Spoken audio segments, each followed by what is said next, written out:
Évoquons les marchés boursiers européens.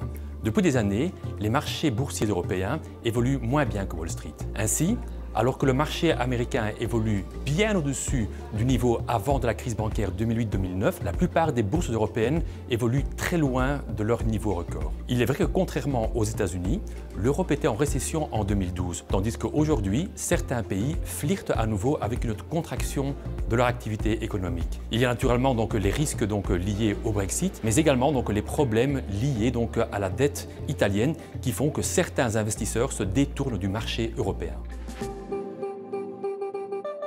Depuis longtemps, l'Europe n'a effectivement plus la cote auprès des investisseurs. Ainsi, au cours de l'année passée, pas moins de 120 milliards d'euros ont quitté les fonds d'action européens. Aucune région n'a fait pire. Au niveau mondial, les fonds internationaux sont de façon générale sous-pondérés en Europe. Selon la banque britannique Barclays, l'Europe serait même la région la plus sous-pondérée dans ses portefeuilles.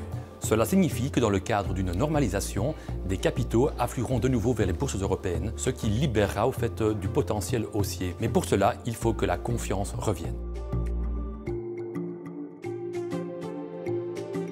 Tout d'abord, les marchés boursiers européens sont relativement bon marché en termes de rapport coût-bénéfice. En outre, la base de comparaison euro-dollar deviendra intéressante pour les entreprises européennes tant au premier trimestre qu'au deuxième trimestre 2019. Ensuite, le rendement dividendaire des valeurs européennes dépasse aujourd'hui la barre des 4% bruts. Enfin, Wall Street a profité de nombreuses années de multiples programmes de rachat d'actions propres, ce qui ne fut pas le cas en Europe, mais ces programmes se multiplient de plus en plus dans notre région. En conclusion, les entreprises européennes ne sont peut-être pas appréciées pour le moment, mais elles offrent un potentiel pour les investisseurs ayant un horizon de placement long.